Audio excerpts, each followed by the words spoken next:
Tennessee Baseball Bowl. What's your reaction to Crochet's deal yesterday? I mean, it's Tennessee baseball. It's incredible to look back on just the recruitment process, and the start of our time here was the start of his time as well, and then how he developed. Probably, I'll just, sorry to sound like recruiting mode, but the good thing about the people that I work with is they treat everyone as an individual and figure out what do we got to do to get the most out of this guy. And for him, there was ability there. I think it's even a little overrated about how he went from, just an average stuff guy to phenomenal stuff guy. The stuff definitely got better, but I think he just needed to mature as a baseball player and get routines and really start to figure out what true confidence is, because we all thought he could be real good once we were around him, but I think, at times I don't think he realized how good he could be. And certainly he does now, and essentially what those guys are doing are investing in what they see. First with the trade, and then obviously he's around them with work ethic and other things. They're saying like, we were right with the trade. We want to be right again. So kudos to him, and obviously we're happy for the organization. What do you think of AJ's return? What did you like from his inning work? Yeah, it was good that it was efficient, because right or wrong, I maybe put a kind of little extra pressure on the kid and just told him, hey, it's going to be 4 or 5 hitters no matter what, just because it was, LL Cool J would say don't call it a comeback because he's already thrown once, but we had that little separation in there. And again, all that started just because he really did abnormal things to get himself back in, really it's kind of record time is not being over dramatic. So we kind of took a timeout and said, let's build up pitch count and get closer to the date that was the target date, which would have been last week. He was a little sick, so we didn't mess with it. Like I said, could have went last week, but this was the restart of everything. So the fact that it was efficient and, didn't get to a situation where you got to pull him or anything like that was great.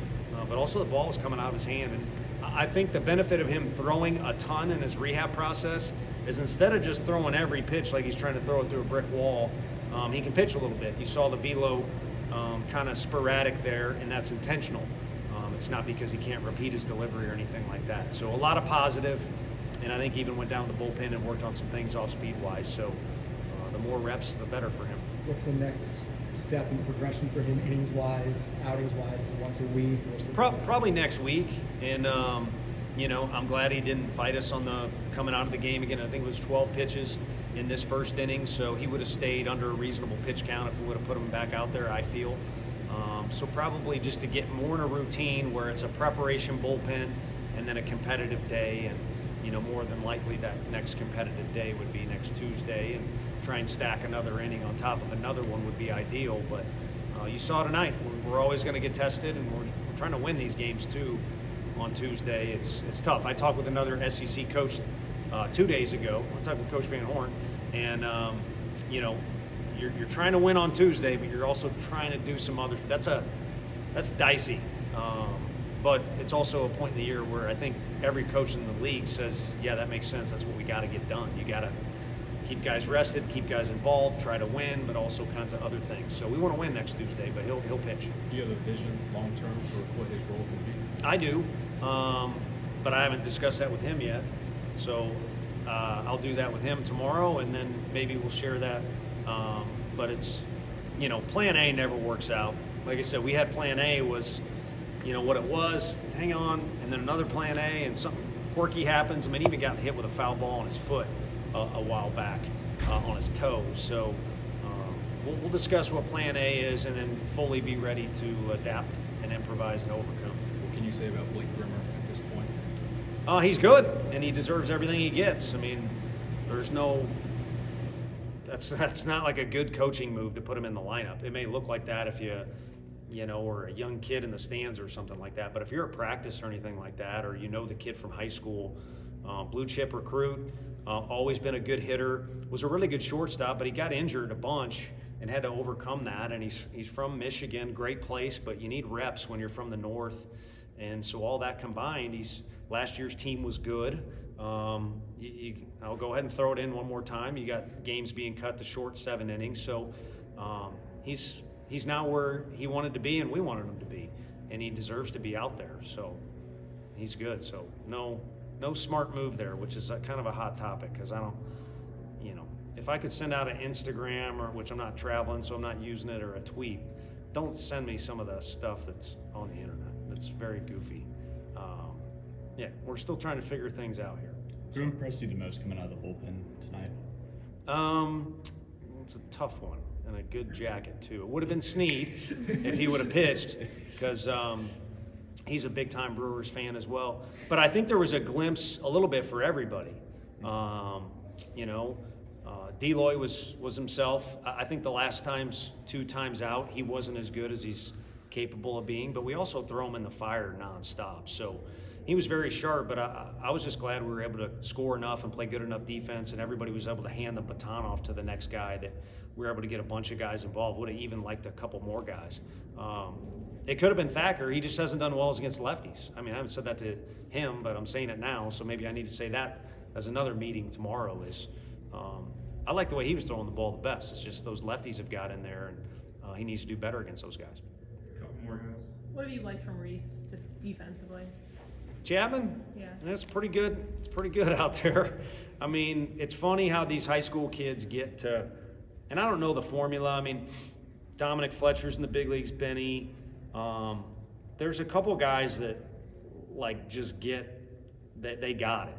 It's natural, or they're from the South and they've got a bunch of reps. But most high school outfielders don't get the work in that they need. And Jay wasn't, and Nui, those guys weren't even outfielders in high school. So it's a position that is underlooked or undervalued defensively, but it is huge when you got a guy out there like Jordan Beck, Christian Scott, KT, and now Reese. We've had 4 defenders, and C. Scott was already pretty good, but those other 3 guys have had to start from scratch almost. If you're going like where they were at Frank Anderson's expectations, So, yeah. So I just like the fact he's worked himself into a guy that can impact the game. I mean, that's what Ariel's got going on. Is it's one thing to have a shortstop you can trust on defense. It's another deal when it can kind of change the course of the game, and Reese can do that. When you, as a coach, when you're getting ready to face a team that you know the talent is better than what the record is there part of you as a coach that's like, that's not a team I kind of want to see right now? Because No. at some point the record would even out. Yeah, I mean, it kind of brings out the question, who's your rival in the league?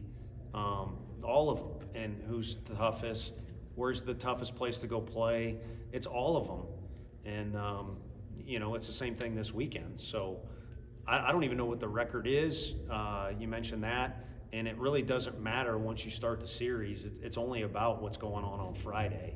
And you can't even worry too much. I mean, TBA will kind of be maybe thrown out the window this weekend, but sometimes we don't even announce a starter on Sunday because it may not come because of the rain.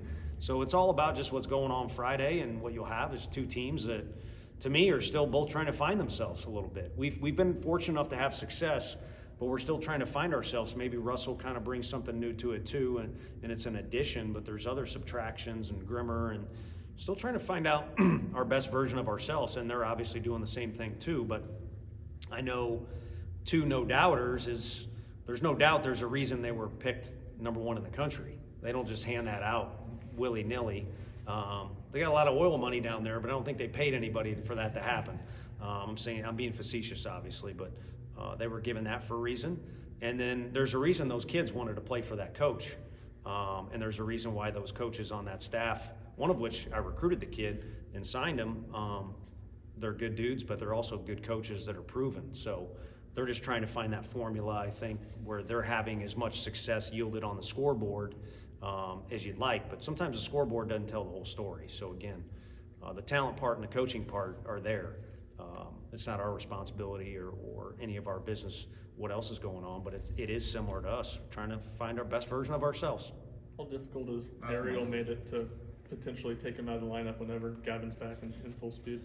Yeah, I mean, it's kind of back to my Sunday thing. We'll worry about really Saturday when Saturday comes, as far as game 2 against our SEC opponent, and then Sunday's even further down the road. So I think right now the thing for us is to get Gavin in the lineup, and then probably next would be defense. I don't know that it would come together. So I get the question. It's a good one. But that problem's been there from the start. I mean, I was, knew he was out there and left doing something goofy tonight. We're kind of communicating with him from the dugout, and it made me think of all the guys we've had out there, and Fisher is one of them. And that's all just been a part of the process of this good problem we have of how do you keep Grimmer, Newstrom involved, and Ariel and Manny and both catchers and Levi. And so it's a good problem to have. It's a deep group. It's an unselfish group on offense. And there's also a lot of interchangeable parts. I mean, Bargo, example number one, you can kind of stick them wherever you want and expect them to show up and play ball. Thanks, Coach. Thanks, everybody.